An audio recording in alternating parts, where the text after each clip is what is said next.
దేవుని నామమునకు మహిమ కలుగును గాక. నా జీవితం గురించి అనేక మందికి పంచుకోవాలన్న ఒక ఆశతో నేను ఈ విధముగా మీతో మాట్లాడాలని ఆశ కలిగి ఉన్నాను. నేను ఒక రైతు కుటుంబంలో పుట్టాను. మా గ్రామము చిన్న గ్రామము, పశ్చిమ గోదావరి జిల్లాలో. చిన్న గ్రామం అయినప్పటికీ ప్యాషనిస్ట్ నా గ్రామం అంతా కూడా. కత్తులతో నరుక్కోవటము, పొడుచుకోవటము, చంపుకోవటమే నా చిన్న గ్రామం యొక్క చరిత్ర. ఆ యొక్క సమయంలో నాకు మా డాడీ గారు కూడా, మా నాన్నగారు కూడా కొంచెం పెద్ద రైతు, డబ్బు గలవాడు. అయినప్పటికీ మా జీవితాలు ఇదే లోకానుసారంగానే పెరిగాము, కానీ సత్యం ఏంటో మాకు తెలియదు. అక్కడ ఒక చిన్న చర్చి లాగా ఉండేది మా గ్రామంలో, సాల్వేషన్ ఆర్మీ చర్చి. చిన్న పిల్లలప్పుడు మమ్మల్ని సండే స్కూల్కి పంపించేవారు. 5 సంవత్సరాలు 6 సంవత్సరాల ప్రాంతంలో సండే స్కూల్కి వెళ్ళినా కూడా మాకేం తెలిసేది కాదు. అయినా కూడా మా ఇంట్లో విగ్రహార్థం జరుగుతూనే ఉండేది. మా ఎలువేలుపు లక్ష్మి పూజ చేసేది మా అమ్మ. అయినా కూడా మేము 6 ఎంతో పూజ చేయగా మా అన్నయ్య గారు పుట్టారట. ఆయనకి వెంకటేశ్వరరావు అని పేరు పెట్టారు. తర్వాత ఇక పెద్ద ఆమె మాత్రం ప్రేమమ్మ అని ఉంది. 3వది పరిశుద్ధమ్మ, 4వది పరలోకమ్మ, 5 ఎలిసేరావు, లాస్ట్ నేను. కానీ ఈ మధ్యన 6 చనిపోయారు. 12 మందిని కనుక్కున్న నా తల్లి. అయినా ఎంతో ఉంది, సమృద్ధి చాలా ఉంది, నెమ్మది సమాధానం లేదు. ఆ సమయంలో మా నాన్నగారు ఒక ఆస్తిపరుడు కనుక అతనికి వ్యతిరేకంగా ఒక వ్యక్తి లేచాడు. అతను దుర్మార్గుడు. ఎప్పుడైనా కూడా కొత్త కోడలు కనుక గ్రామానికి వస్తే ఫస్ట్ రాత్రి వాడు పక్కలో పండుకోవాలి. అటువంటి సిద్ధాంతం. రౌడీ, ఎప్పుడు కరకత్తి చేసుకుని తిరుగుతూ ఉండేవాడు. ఎవరేమి చేయలేకపోయేవారు. మా నాయన సాధారణమైన మనిషి. ఎవరికైనా కూడా సహాయం చేయాలంటే చేసేసేవాడు. పెళ్ళిళ్ళు చేశాడు, చాలా పెళ్ళిళ్ళు చేశాడు, చాలా ఇళ్ళు కట్టించాడు. ఆ ప్రాంతంలో మా తండ్రి ఒక దేవుడు అనుకుంటారు. మా తండ్రి గారి పేరు నాయుడు. నాయుడు అంటేనే పెద్ద పేరు. ఆ యొక్క ఏరియాలో కూడా ఇప్పుడు కూడా మా నాన్నగారి పేరు మీద ఆడలంక ప్రాంతాల్లో 300 ఎకరాలు ఉంది నాయుడుపేడని. అయినా దాని విషయంలో మాకు అవసరం లేదు. కానీ మా జీవితంలో జరిగిన ఘోరమైనటువంటి స్థితి, మా నాన్నగారిని చంపేయాలని వ్యతిరేకమైన పార్టీ వాడు తలంచాడు. మా నాన్నగారి పక్కన ఎవరూ లేరు. అతడి ప్రక్కన తాగుబోతూ తిరిగిపోతూ కాబట్టి తన ప్రక్కన చాలామంది ఉండేవాళ్ళు. అయినా మా చిన్నాయనలు కూడా ఆయన పక్కనే ఉండేవాడు. తాగుబోసిచ్చాడు గాడిక. ఆ రాత్రి 12 గంటలు 1 గంట ప్రాంతం వచ్చి పెద్ద లోగిలి మాది. ఆ లోగిలి పెద్ద కిటికీ కాడే పండుకునేవారు మా నాన్నగారు. పెద్ద శబ్దం చేసేదారు. ఎవరు అని అడిగారు. అన్నయ్య నేను అని మా చిన్నాయన చెప్పారు. ఏంటి ఈ సమయంలో వచ్చామంటే, ఏమి లేదు నాన్న, అన్నయ్య నేను వచ్చే ఆదివారం నాడు నేను చంపించేయాలని, ఇవాళ శుక్రవారం కదా రాత్రి, ఆదివారం సాయంత్రం చంపించేయాలని ఆ ప్లాన్ చేసుకుంటారు. పలానా స్థలంలో డాము కాడని చెప్పారు. వాడు కర్మకాలి వాడే పోతాడు, మనకెందుకు వదిలేసేయండి.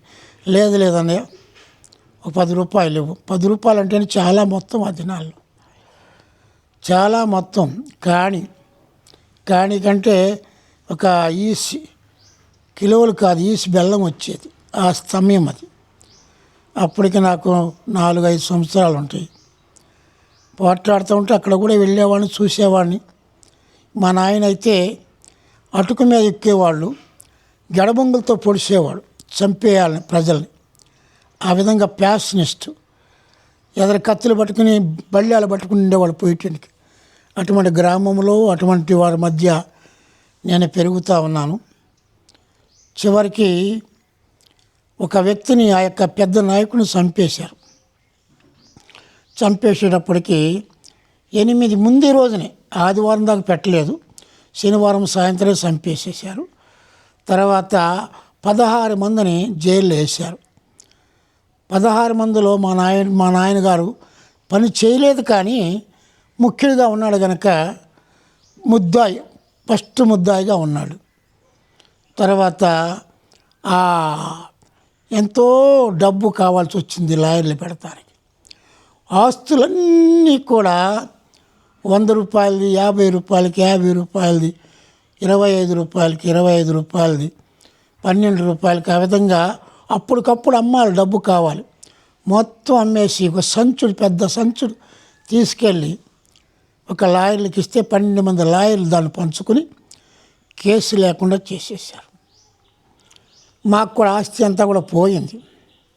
ఎంతోమంది పనివాళ్ళు ఉండేవాళ్ళు ఇంట్లో, అందరూ వెళ్ళిపోయారు. ఈ విధంగా చేశారని చెప్పి మా నాన్నగారు లేని సమయంలో ఆ పార్టీ వాళ్ళంతా వచ్చి మా ఇంటి మీద పడి గూట్లో ఉన్న కోడి పెట్టెలని, ఆ గుడ్లుని, ఇంట్లో స్థలాన్నింటిలో కూడా దొంగిలించేశారు. కనీసం వండుకుంటానికి ఒక చిన్న పాత్ర కూడా లేదు. పెద్ద పురి ఉండేది, వడ్ల పురి. ఆ వడ్ల పురిని కూడా వడ్లన్నీ దోసుకుని వెళ్ళిపోయారు. ఎవరికి కూడా ఇంట్లోంచి బయటికి వెళ్ళటానికి లేదు, కాపలా పెట్టేశారు. మా అమ్మ బయటికి వెళ్ళటానికి లేదు. తర్వాత మా బావగారు పోలీసుగా ఉన్నారు కాబట్టి చాటుగా వచ్చి మా అమ్మకి సమాచారం అందించేవారు, దొడ్డుదారిని వచ్చి. ఆ విధంగా మా నాన్నగారు జైల్లో ఉండగానే పొలాలు అమ్మించేసి ఇంత డబ్బు పెట్టి మా నాన్నగారిని విడిపించిన తర్వాత ఇక్కడ ఉంటే లాభం లేదు, ఈ యొక్క ఎంతో సాయం చేయాలని చూశాను, కానీ వీళ్ళ సాయం చేసేటువంటి స్థితిలో వాళ్ళు లేరు అని చెప్పి మా నాన్నగారికి ఒక ఆలోచన వచ్చింది. ఇప్పుడు తెలంగాణగా ఏర్పడింది, అప్పుడు అంతా కూడా ఆంధ్రప్రదేశ్ అని ఉంది కాబట్టి వర్షాకాలం, ఇంకా ఎండాకాలం వస్తే ఏమంతో తెలియదు, కానీ ఆ వర్షాకాలమే రాత్రి ఎవ్వరికి తెలవకుండా రాజమండ్రి వచ్చేసాడు. ఎవరికేం తెలియదు, ఎవరికేం తెలియదు. మా అన్నయ్య గారికి వివాహం అయిపోయి ఆ ఏలూరు పక్కన సొదిమల్లో ఉన్నారు. మా అక్కగారు కూడా ఈ భోగాపురంలోనే ఉండిపోయింది. చిన్న అక్కగారికి పెళ్ళి కాలేదు, చిన్న అన్నయ్యకి నాకు పెళ్ళి కాలేదు. చిన్న పిల్లలు మేము. మా 3 పిల్లల్ని వేసుకుని నా తల్లి, నా తండ్రి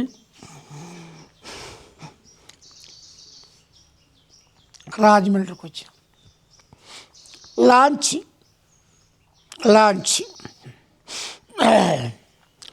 లాంచీకి మొత్తం 5 టికెట్ తీసుకొని, మాకు టికెట్ లేదనుకుంటాను, చిన్న పిల్లం కాబట్టి 3 టికెట్ చేసుకుని వారం రోజులు ఆ గోదావరిలోనే భద్రాచలం, ఆ తర్వాత దుమ్మగూడెం, ఆ విధముగానే ఏటూరు నాగరం దగ్గర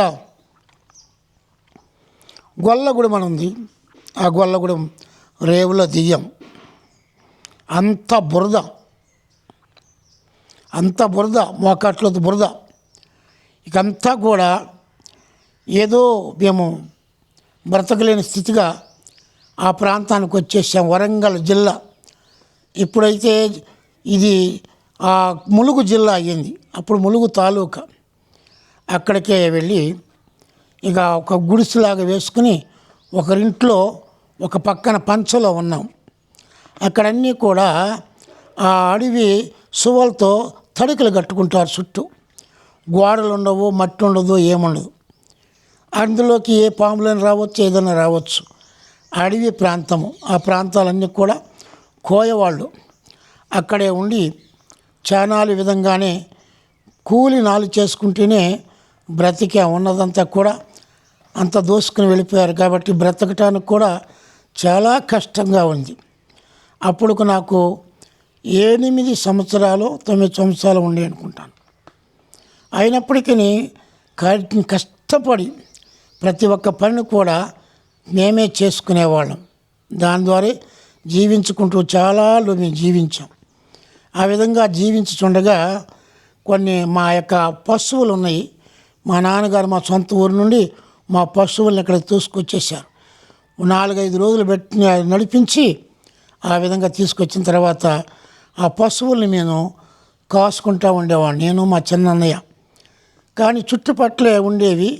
రాత్రి 6 గంటలైతే పులులు ఇంట్లోకి వచ్చేవి, ఎలుకబంట్లు ఇంట్లోకి వచ్చేసాయి. 6 అవుతంగానే ఎక్కడో లోనే ఉండేవాళ్ళము.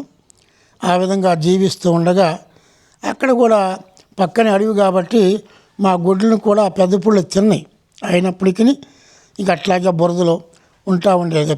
ఉండేప్పటికీ నాకు ఒక మనసు వచ్చింది, నేను చదువుకోవాలి అనే మనసు వచ్చింది, ఆశ వచ్చింది నా కుమారుడికి అని చెప్పి అక్కడ కూడా చాలా పొలాలు మేము సంపాదించాం. మమ్మల్ని తీసుకుని వెళ్ళి ములుగులోనే చేర్చారు. ములుగులో హాస్టల్లో చేర్చారు మా నాన్నగారు. అక్కడ 6వ తరగతి ప్రారంభించాను. ఇక పల్లెటూరులో స్కూల్ లేవు. ఇక్కడ స్కూల్కి వెళ్ళాలంటే చిన్న స్కూల్ ఉండేది, సంగంపల్లి. దగ్గరగా ఒక 5 కిలోమీటర్లు నడిచి వెళ్ళవలసి వచ్చేది. వెళ్ళేటప్పుడు వచ్చేటప్పుడు గుండెలు గుప్పిట్లో పెట్టుకుని వెళ్ళవలసి ఉండేది. అడవి కాబట్టి ఏ అడవిలో పులులు ఉండేయో, ఎలుకబంట్లు ఉండేయో, ఏ జంతువులు ఉండేయో తెలియదు. ఈ యొక్క కోండ్రాసులు అంటారు. కోండ్రాసులు అంటే ఈ జాకిల్సా పెద్ద అవి. కాబట్టి ఇప్పుడు చూస్తున్నాం, ఇక యూట్యూబ్లో చూస్తున్నాం, ఆ నక్కల్లాగా పెద్దగా ఉంటాయి. కాబట్టి అవి వచ్చి అమాంతంగా కలబడి దానికి భయపడి వెళ్తూ ఉండేవాడిని. మరి ఎందుకో నేను అట్లా బ్రతికానో నాకు తెలియదు. ఒక ఇల్లు కట్టుకోవాలనుకున్నాము. అనుకున్నప్పుడు ఎదురు బొంగులు కావాలి. ఆల్బాకా అద్దరి, బస్తర్ జిల్లా, అది ఛత్తీస్గఢ్కి సంబంధించిన ఏరియా. గోదావరి దాటాలి, అది ఎండాకాలము, కొంతవరకే పారుతూ ఉంటుంది. అక్కడి నుంచి గడబొంగులు తీసుకుని వచ్చి పెద్ద ఇల్లు కట్టుకోవాలనుకున్నాము. చిన్నపిల్లలమైనా కూడా ఎంతో కష్టపడి ఆ గడబొంగులు మోసాము. ఆ గోదావరిలో కూడా ఈది దాని యువతలకు లాక్కొచ్చాం తెప్పగట్టుకుని. ఆ గోదావరిలో కూడా వీధినటువంటి వాడు. మా జీవితాలు ఆ విధంగా ఉంటుండగా ములుగులో చదువుకున్నాను. 6, 7, 8 సంవత్సరంగానే ఆంధ్ర వాళ్ళు వెళ్ళిపోవాలి అని చెప్పి ఆంధ్ర అంటేనే కొట్టేస్తున్నారు వాళ్ళు. ఆంధ్ర అంటేనే రజాకుల కారణం, అది రజాకార్ సమయము. ఆంధ్ర అంటేనే చాలా హింసిస్తున్నారు, కొట్టేస్తున్నారు కూడా. ఆ సమయంలో నేను అక్కడ స్కూళ్ళు మూసేశారు, ఎక్కడోళ్ళు అక్కడ వెళ్ళిపోయారు, నేను ఒక్కడనే ఉండిపోయాను. ఏం చేయాలని చెప్పి అక్కడి నుంచి వరంగల్ వచ్చి ఒక బండి ఉంది, ఈస్ట్ కోస్ట్, ఆ బండి ఎక్కి నా చిన్నపిల్లవాడిని ఏం చేయలేదు. విజయవాడ వచ్చా. విజయవాడ స్టేషన్ అంతా కూడా చేయిలు ఇరిగిన వాళ్ళు, కాళ్ళు ఇరిగిన వాళ్ళు, ముఖం పలిగిన వాళ్ళు అంతా తెలంగాణ నుంచి వచ్చిన వాళ్ళే. కానీ నన్ను ఏం చేయలేదు. ఏలూరు వచ్చేసాను. ఏలూరు వచ్చిన తర్వాత ఇక నేను నా చదువు అట్లాగే కుంటుపడిపోయింది. చదువుకుంటాను కూడా వీలు లేదు. నేను ఏమి చేయాలని కూడా వీలు లేదు. కానీ మెకానికల్గా తిరుపతిలో మా అక్కగారు ఉంటే అక్కడికి వెళ్ళిపోయాను. మెకానికల్ ట్రైనింగ్ అయ్యాను. నేను మెకానికల్ ట్రైనింగ్ అయిన తర్వాత అనేకమైన పనులు నేను నేర్చుకోగలిగాను. నేర్చుకున్న తర్వాత నాకు తెలియదు అనే పని కూడా నాకు లేదు. కానీ నేను నేర్చుకున్న పని ఎవరు యూజ్ చేసుకునేవాళ్ళు కాదు. ఆఖరికి నేను ఈ చంద్రగిరి, తిరుపతి, రేణిగుంట బస్సులో క్లీనర్గా చేరాను. అక్కడ కూడా నేను ఎంతో కష్టపడ్డాను. నాకు ఒక రోజుకు వచ్చేసి ₹1.5 జీతం. ఆ ₹1.5 జీతంలోనే నా యొక్క ఆహారము తినేవాడిని. ఆ విధంగా జీవించుకుంటూ చాలా కష్టాలు పాలైపోయాను. కష్టాల్లోనే జీవించాను. అయినా కూడా కట్టుకుంటే బట్టలు కూడా ఉండేవి కాదు. నాకు ఇచ్చే కూలి నాకు సరిపోయేది కాదు. చాలా కష్టం. మా బావగారు ఆర్టీసీ డ్రైవరు, మా అక్క పరిశుద్ధమ్మ, ఆమె నన్నంతగా పట్టించుకునేది కాదు. అన్నం పెట్టేది అంతే. ఖాళీగా ఉన్నప్పుడు పండుకుంటానికి వరండాలో పండుకునేవాడిని. ఆ విధంగా కొన్ని బాధలు పడ్డ తర్వాత నేను మెల్లిగా మళ్ళీ ఏలూరు వచ్చేసాను. ఏలూరు వచ్చిన తర్వాత లైసెన్స్ తీసుకున్నాను, డ్రైవింగ్ లైసెన్స్. నాకు మెకానికల్ బాగా వచ్చు కనుక బండి కూడా సర్వసాధారణంగా ఇంజిన్ మొత్తం ఇప్పేసేసి దాన్ని బిగించి నడపగలిగేటువంటి స్థితిలో నేను మెకానిజం నేర్చుకున్నాను. ఆ విధముగా ఉంటున్న సమయంలో ఇక డ్రైవర్గా పనిచేయాలని నాకు ఒక ఆశ వచ్చింది, కానీ మెకానికల్గా పెట్టుకోలేను. మరలా మా అక్కగారు తిరుపతి నుండి కావులు వచ్చారు. ఆ సమయంలో నాకు వివాహం చేశారు మా అక్కగారు, మా పెద్ద అక్కగారు. వివాహం చేసినప్పుడు నాకే పోషణ కొరకు లేదు, ఆమెనేం పోషించగలను. కానీ చాలా కష్టం, నాకు భయం వేసేది ఏం చేయాలని. ఇంటికి రావాలి నాకు కూడా. ఆయన విజయవాడలో ఒక లారీ క్లీనర్గా చేరాను నేను. లారీ క్లీనర్గా ఉండి అక్కడ కూడా లారీ చెడిపోతే బాగు చేస్తే నువ్వు మాకు మెకానిక్గా ఉండమన్నారు. కానీ మెకానిక్ కాదు, లారీలో క్లీనర్గా ఉంటానని చెప్పి ఆ లారీకే డ్రైవర్ని అయ్యా నేను. అట్లాగే ఐశ్వర్యాపేట నుండి విజయవాడ, గుంటూరు, మంగళగిరి ప్రాంతాలకి అది కట్టెలు అంటే పుల్లలు, అడితీకి పుల్లలు తోలేవాడిని. తర్వాత మళ్ళా ఈ కావిల్లోకి రావాల్సి వచ్చింది. కావిల్లోకి వచ్చిన తర్వాత బస్ డ్రైవర్గా SBS భారత్ వెల్ సర్వీస్ అని అది ఆ యొక్క బీజేపీ అని ఉంది, మస్తాన్ నాయుడు బస్సు. ఆ బస్సుల్లో డ్రైవర్గా ఉన్నాను. ఉన్న తర్వాత సమయంలో నాకు నెమ్మది సమాధానం లేదు. నెమ్మది సమాధానం లేక చనిపోవాలి, నేను భార్యను కూడా పోషించలేని స్థితి అయిపోయింది అన్న సమయంలో నాకు ఒక థాట్ వచ్చింది. సముద్రంలో గోదావరిలో దూకి చనిపోదాం అనిపించింది. గోదావరి మంచి ఈతగాడు నేను, అది వద్దులే అనుకున్నాను. తర్వాత విషము తాగి చనిపోవాలనుకున్నాను. విషం తాగితే మళ్ళీ బ్రతికిస్తారు అని చెప్పి దాన్ని కూడా నిర్మించుకున్నాను. ఒకే ఒక్క ఆలోచన, రైలు కింద పడి చనిపోతే ఒక్కసారి వెళ్ళిపోద్ది మెడమేంచి, నా యొక్క స్థితి అయిపోతుందని బయలుదేరి రైలు కట్టాల దగ్గరికి వెళ్తా ఉన్న సమయంలో కొంచెం దూరంలోనే ఒక స్వరం వినపడతా ఉంది, చనిపోయి ఏం చేస్తావు, బ్రతికి సాధించమని.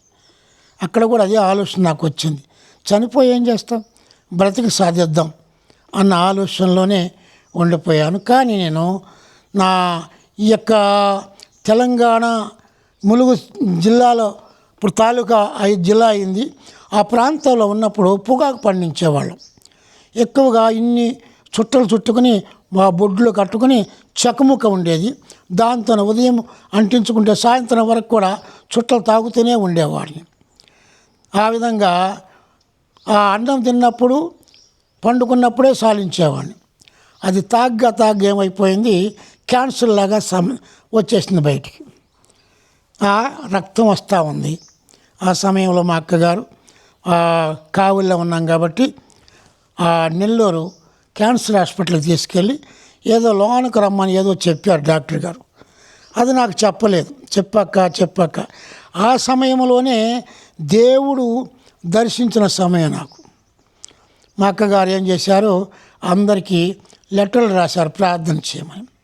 అల్లూరు అనే స్థలంలో ఉజ్జీ మీటింగ్లు జరుగుతూ అక్కడికి వెళ్ళినప్పుడు జోస్టువాటపురం దేవసాయం గారు వాక్యం బోధిస్తున్నారు. నీకు క్షేమం ఎక్కడది, నీ తల్లి సిల్లంగితనం వల్ల పుట్టినవాడు కదని అన్నాడు. వాడు బోధిస్తే నేనేంటి అన్నట్లుగా అట్లాగే చూస్తున్నాను. ఏదో ఒక వెలుగు నా ముఖం మీద పడి నా కళ్ళు మూసుకుపోయినాయి. నేను ఎవరు కొట్టినా కూడా నేను ఏడ్చేవాడిని కాదు. అటువంటిది ఒకటే ఏడుపు నా జీవితం అంతా కూడా. అంతకుముందు మా అక్కగారే ఉంది, బాబు నీ పాపాలు ఒప్పుకోమని చెప్పింది పరిశుద్ధమ్మ. నా దగ్గర పాపాలు ఏమీ లేవు, నేను పరిశుద్ధుని అటు అనద్దువయ్యా. ఇదిగో మత్తయి సువార్త 5:28 ఉంది, ఒక స్త్రీని మోహపు చూస్తేనే పాపం అని అంటే అబద్ధం పాపమే కదా, పాపమే. దొంగతనం పాపమే, మోసం పాపమే, ఒకళ్ళు కొట్టినా పాపమే, ఇతరుల వస్తువును ఆశించినా పాపమే. ఇవన్నీ నా జీవితంలో అన్నీ వస్తూ ఉన్నాయి. అదే సమయంలో అది అల్లూరులో మీటింగులు జరిగితే అంతే నా కళ్ళు మూసుకుపోయి ఇవన్నీ ఒప్పుకుంటూ ఎంతమందిని పాడు చేశాను, ఎంతమందిని కొట్టాను, ఎంతమందిని ఇసికించాను, ఎక్కడెక్కడ దొంగతనం చేశాను, ఎక్కడెక్కడ దొంగ రకాలు రాశాను, ఆయన మొత్తం కూడా నాకు జ్ఞాపకం వచ్చేసింది. ఒప్పుకున్నాను. సాయంత్రం అయిపోయింది, మీటింగు 1 గంటకు అయిపోయింది, కానీ సాయంత్రం అయిపోయి ఏడుస్తూనే ఉన్నాను. సేవకులు వచ్చి, అయ్యా యేసు ప్రభు నిన్ను దర్శించారు కాబట్టి లేకమంటే నేను లేగను, యేసు ప్రభు నాతో మాట్లాడాలి. లేదయ్యా నీతో మాట్లాడాడు అన్నారు. సాయంత్రానికి మీటింగ్ అయిపోయింది. తిరిగి కావిలికి వచ్చేసాం. రూములోకి వెళ్ళి తలుపేసుకుని నిలుమోకాలు పెట్టి వేసుకుని ప్రార్థన చేస్తూ ఉన్నాను. ఏడ్చేసి ప్రార్థన చేస్తున్నాను. నెత్తి మీద నుండి భూమి మీదకి చెమటలు కారిపోయి తడైపోయింది, నీళ్ళలాగా అయిపోయింది. అక్కడ అంత ఇదిగా చల్లని నెమ్మది, ఆ ప్రశాంతమైన స్వరం నా కుమారుడా లేవు, నేను లేగను, నాతో మాట్లాడితే నేను లేగను, లేదు మాట్లాడుతుంది నేనే అన్నాడు. నేను లేగను అంటే నా రెక్కలు పట్టుకుని లేపేశాడు. ఎంతో భారముతో, బ్రతకలేనటువంటి భారముతో జీవిస్తున్న శరీరము తేలికైపోయింది. గంతులు వేసుకుంటా బయటకు వచ్చాను. బైబిల్ ఉంది చేతిలో. ఆ గోడే ఒక అడ్డము. ఆ పాస్టర్ గారు ఉన్నారు. పాస్టర్ గారు యేసుదాస్ గారు, చెంగల్పట్టు జాన్సన్ గారు తండ్రి. ఏం చంద్రరావు, దేవుడు మాట్లాడాడు తెలియదు అని చెప్పేసేసి ఆయన అన్నాను. ఏంటి విషయం అంటే, ఏమీ లేదు, తెల్ల గోడ మీద గోల్డ్ బంగారు అక్షరాలు యెషయా 6:7 అని ఉంది. మరి చదివామని నాకు తెలియదని గౌరవం కూడా లేదు. ఆ బైబిల్ అతనికి ఇచ్చేసేసాను. నిజంగా స్వరమైన పని చెప్పాను. ఇది నీ పెదవులకు తగిలిన పాపను ప్రాయశ్చిత్తమైన నీ దోషములు తెలుగుపోయని చెప్పి దాంట్లో రాయబడి ఉంది. ఇంకప్పటి నుండి కూడా ప్రార్థన చేయటం మొదలుపెట్టాను. ప్రార్థన చేయటం ముఖ్యము నా జీవితంలో. ప్రార్థన ఎన్ని పనులు ఉన్నప్పుడు కూడా ప్రార్థన, వాక్యము, విజ్ఞాపన. ఆ సమయంలో యేసుదాస్ గారు మాకు ఒక మాట చెప్పారు. ఏమని చెప్పారంటే, మనం మారు మనసు పొందాము కనుక మనకు ఒక పని దేవుడు మనకిచ్చాడు. ఏ పని అంటే, 1వ తిమోతిలో రాసిన పత్రిక 2వ అధ్యాయం 1, 2, 3 వచనములు. సంపూర్ణ భక్తియు మన్యత కలిగి నెమ్మదిగా సుఖముగా ఉండి నిమిత్తమై మన ప్రజలందరి కొరకు, రాజుల కొరకు, అధికారుల కొరకు ప్రార్థన విజ్ఞాపనలు చేయాలని ఆయన చెప్పారు. అప్పటి నుంచి కూడా అదే అడగటం వల్ల ఎంతో ప్రార్థన వాక్యము ఎన్ని పనులు ఉన్నప్పుడు కూడాను, ఎంత కష్టమైన పని ఉన్నప్పుడు కూడా దేవుని యొక్క సమయాన్ని దేవునికి ఇచ్చి, దేవునికి ఇవ్వాల్సినటువంటి ఆ వాక్యం చదవలసిన వాక్యం చదివేసేసి అప్పుడు తత్మా పనులకు వెళ్ళటం నేను నేర్చుకున్నాను. ఆ పాస్టర్ గారి ద్వారా నేను నేర్చుకుని ఆ విధంగా వెళ్ళటం మొదలుపెట్టాను. అయినప్పటికీ ఒక్కొక్క సమయంలో నాకు సమయం ఉండేది కాదు. 1977, 78, 80 వరకే ఉన్నాము. 80 ఆ సమయంలోనే 87 అనుకుంటాను. అప్పుడే దేవుడు మమ్మల్ని ముందే పిలిచారు. అయినప్పుడు కూడా నేను లోబడలేదు. మా తండ్రి ముసలివాడు, మా తల్లి ముసలిది, వాళ్ళు నేను చూసుకోవాలి అని ముందుకేసేవాడు. నేను ఫెలోషిప్లో సేవకి వెళ్ళటం అంటే అది సాధారణమైన విషయం కాదు. నువ్వు తిన్నావా లేదని అడగరు. ఒకరి దగ్గర అప్పు చేయకూడదు. ఆయన ఇట్లా ఉన్నామని చెప్పుకోకూడదు. అంత కఠినమైంది. నేను మాత్రము ఇంత తింటా 2 అంతలు పని చేస్తా, ఆ స్థితి ఉంది. నేను భయపడిపోయాను. అయినప్పుడు కూడాను నా అక్క ప్రాముఖ్యమైనటువంటి ముఖ్యురాలు, నేను రక్షణ పొందటానికి, పరిశుద్ధమ్మ. ఆమె విగ్రహార్ధికురాలుగా ఉండి దేవుని తెలుసుకుంది. ఆమె యొక్క సాక్ష్యం వేరే. తర్వాత ఆమె దగ్గరికి వెళ్ళి, నా భార్య ఎంతో భక్తి చేసేది, కానీ మారు మనసు అనుభవం నా భార్య దగ్గర లేదు. అక్కడ కావలి వెళ్ళిన తర్వాత వాళ్ళ ఆంటీ దగ్గర, పరిశుద్ధమ్మ దగ్గర భక్తి నేర్చుకుని ఇద్దరు కలిసి ఏకమై ప్రార్థన చేయబట్టి నాకు ఒక మార్గం దేవుడు ఏర్పాటు చేశాడు. ఈ తర్వాత దేవుని సేవకు రమ్మన్నారు. అక్కడ వాళ్ళు ఎవరు పంపించడానికి ఇష్టపడలేదు. ప్రతి పని నేను చేస్తాను కాబట్టి మందిరం పనులు చేసేవాడిని, కరెంటు పని చేసేవాడిని, ఏ టు జెడ్ వదిలిపెట్టేవాళ్ళు కాదు. అయినప్పటికీ అక్కడ ఉన్న సేవకులు గట్టి పట్టుబట్టి ఇంకా దేవసాయం గారు కూడా అక్కడికి వెళ్తే మీరు చేయలేరు, మీరు ఉండలేరని చాలామంది పిరుకు విత్తనం మా మీద వేశారు. నా భార్య పట్టుదల మనిషి, ఏమీ లేదు, దేవుడికి అన్నీ సాధ్యమని చెప్పి నా భార్య నన్ను కదిలించింది. మళ్ళీ వెనక్కి తిరిగి రాకపోతే చూడు మీరని చెప్పి ఆ యొక్క పొన్నూరులో ఉన్నటువంటి శ్రీహర్రావు, మీరు తిరిగి రాకపోతే నా చెవి కోసుకుంటా చూడాలి, వెళ్ళి వచ్చారు, ఫెయిల్ అయ్యి వచ్చారు, అది కూడా వేశారు. అయినా కూడా నేను ఉందామని లేదు, కానీ ఫెలోషిప్ విషయం నాకు తెలుసు కనుక వద్దనిపించింది. నా భార్య ముండిపట్టుతో వెళ్ళి అక్కడ 7 సంవత్సరాలు కున్నూరులో జోషవడాని గారికి డ్రైవ్ చేసేవాడిని. తర్వాత అక్కడి నుంచి ప్రార్థన తీసుకెళ్తున్న సమయంలో, అబ్బాయి నీ కొరకే నేను ప్రార్థన చేస్తున్నాను, ఎక్కడికి పంపించాలని ఆయన అన్నారు. అన్న తర్వాత అక్కడ సేవకులు కూడా మమ్మల్ని విడిచిపెట్టడానికి ఇష్టపడలేదు. బాన్సి ఎక్కడికైనా పంపించండి, ఎంత దూరం అని విసిరేయండి, సముద్రం కూడా ఎదగలిగేటువంటి శక్తి మాకుంది, ఆ విశ్వాసం మాకు నేర్పించారు అని జోసనాన్న గారికి అన్నప్పుడు, వెరీ గుడ్ అబ్బాయి, బాన్సి వెళ్ళిపోండి అన్నారు. అంతకుముందు ఒక కార్యం జరిగింది. ఎందుకంటే మాకు పిల్లలు లేరు, డాక్టర్లు కూడా పిల్లలు పుట్టరు, నీ భార్య గర్భసంచి చిన్నదని చెప్పారు. ఇక పిల్లలు లేరు కనుక జీవితాంతం మీకు కష్టమే. ఆ కూనూరులో జోసవడాని గారి భార్య మిమ్మల్ని విడిచిపెట్టదని చెప్పారు.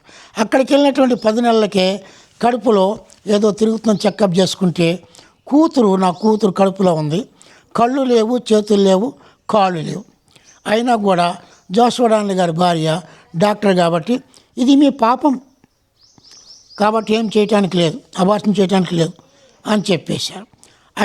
చాలా దుఃఖము, చాలా వేదన, చాలా బాధ. ఆ బాధతోనే నా భార్య భర్తలు ఇద్దరము పని చేసుకుంటూ పరిచయం చేసుకుంటూ ఏడుపు లేదు, అంత వేదనతో ఏడ్చుకుంటూ మా ఎరువుల్లో కూడా.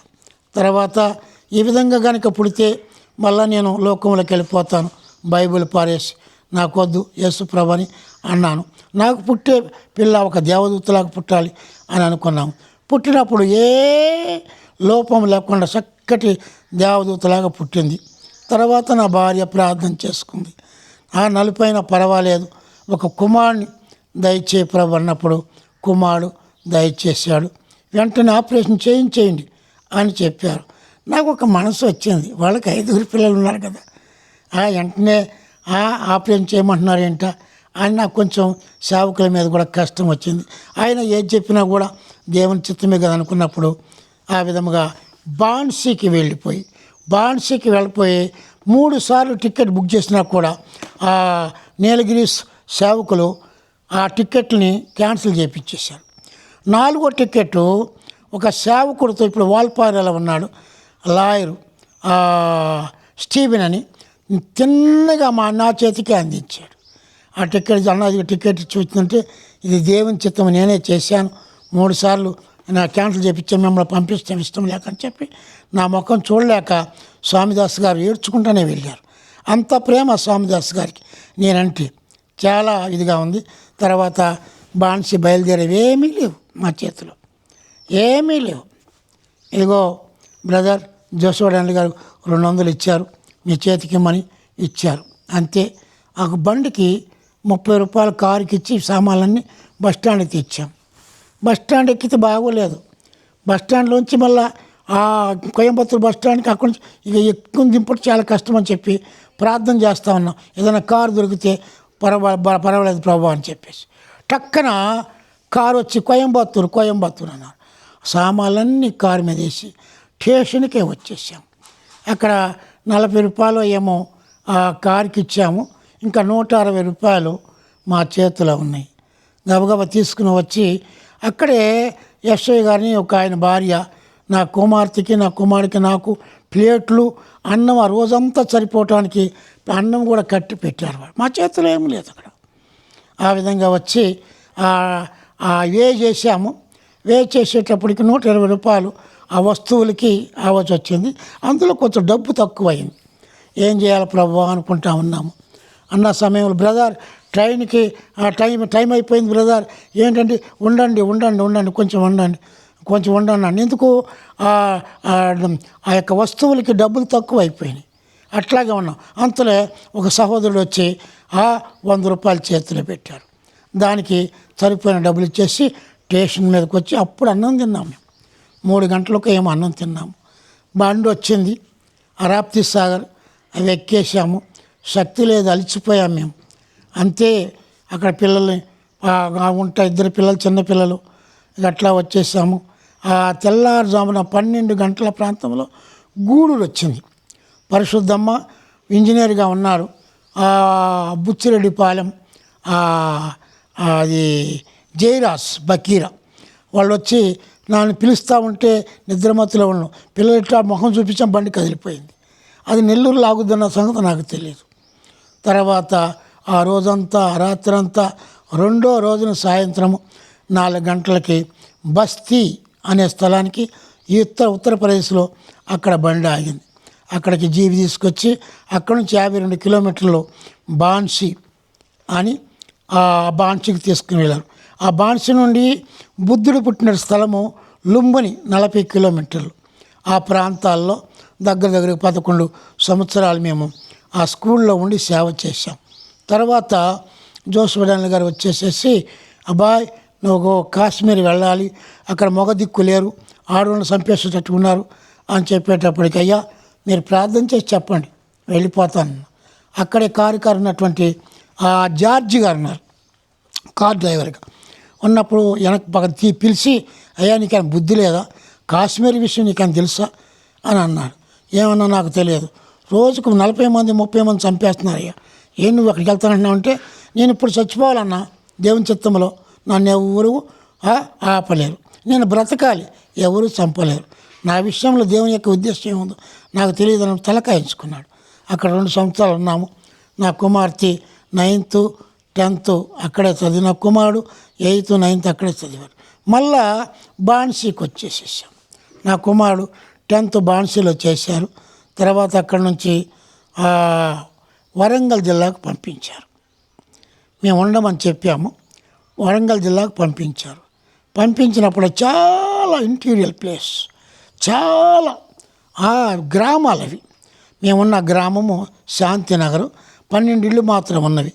అక్కడ సేవకుడు ప్రసన్న కుమార్ 36 గ్రామాలకు సెంటర్ అని చెప్పి అక్కడ పెట్టారు.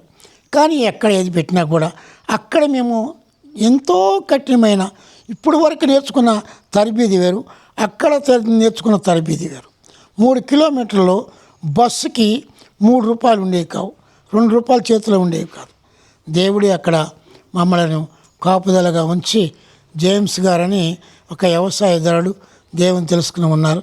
ఆయన కాపుదల్లో దేవుడిని మమ్మల్ని పెట్టి నడిపిస్తూ ఉన్నారు. అక్కడి నుండి 9 నెలల తర్వాత జో గారు ఇక్కడికి రమ్మన్నారు, హైదరాబాద్ మీటింగ్లకు రమ్మన్నారు.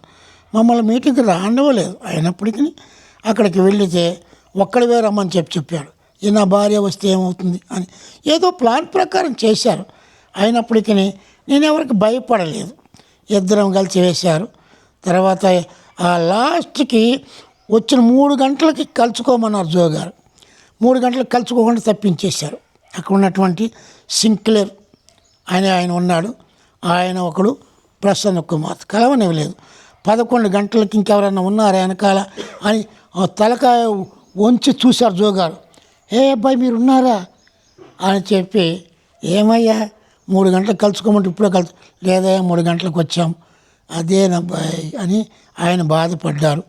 తర్వాత అక్కడి నుంచి మమ్మల్ని నల్లగొండ వెళ్ళమన్నారు 2003లో. 2003లో అక్కడ నుండి 2004లో నల్లగొండకు వచ్చాం. ఇక అక్కడి నుంచి నల్లగొండ వచ్చిన తర్వాత ఏదో దేవుడు మాతో ఉన్నాడు కనుక ఎంతోమంది వస్తూ ఉండేవారు. 300 మంది దాకా 350 మంది దాకా వస్తూ ఉండే. ఆశ్చర్యపోయారు చాలామంది సేవకులు కూడా, ఎందుకంటే దేవుడు మాతో ఉండి కార్యం చేశాడు. పున్నూరులో ఉన్నప్పుడే మాతో ఉన్నాడు. గుంటూరులో ట్రైనింగ్ ఇచ్చారు మాకు 11 సంవత్సరాలు గుంటూరులో ఉన్నప్పుడు మాతో ఉన్నాడు. 11 నెలలు మాతో ఉన్నాడు. అక్కడి నుంచి కూనూరు వచ్చినప్పటికీ 7 సంవత్సరాలు మాతో ఉన్నారు. 11 సంవత్సరాలు బాన్సీలో ఉన్నాడు. 2 సంవత్సరాలు కాశ్మీర్లో మాతో ఉన్నాడు. ఎక్కడికి వెళ్ళినా కూడా చాలా విస్తారమైన ఆశీర్వాదం. జనాలు అంటే జనాలు హాస్పిటల్కి వచ్చేవాళ్ళు. ఆ విధంగా మమ్మల్ని ఆశీర్వదించి మాకు ఎన్నో బహుమతులు ఇచ్చారు అక్కడ ఉన్న వాళ్ళు కూడా. అక్కడ నుంచి ఈ నల్లగొండ వచ్చిన తర్వాత ఎంతో విస్తరించింది. కొంచెం డిస్టర్బ్ చేసి మమ్మల్ని తరిమి వేయాలని చూశారు. మెల్లిగా మమ్మల్ని తీసుకెళ్ళి ఆ పాకాలని స్థలానికి పంపించారు. అక్కడ ఎవ్వరూ లేరు. నువ్వు తిన్నావా లేదని కూడా అడిగేవారు లేరు. దేవుడు మాట్లాడుతున్నారు.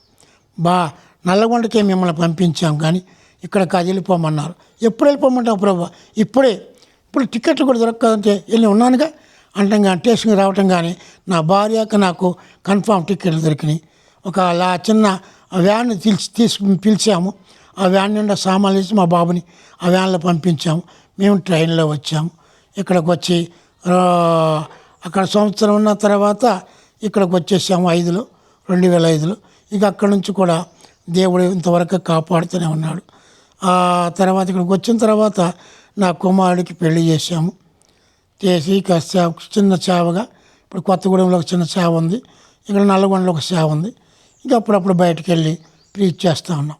ఇది నా యొక్క జీవిత చరిత్ర. దేవుడు మాకు చేసింది. మా పిల్లల్ని కూడా ఉన్నతమైన చదువులను చదివించాడు. పాప BMA చదివింది, బాబు ఇంగ్లీష్ MA, హిందీ MA చదివాడు. ఈ విధంగా బాబు సేవలో ఉన్నాడు. కూతురు కూడా కోయంబత్తూరులో సేవ చేస్తూ ఉంది. ఇది నా యొక్క జీవిత చరిత్ర. ఈ విన్నవారు మా కొరకు ప్రార్థన చేయండి. వందనాలు.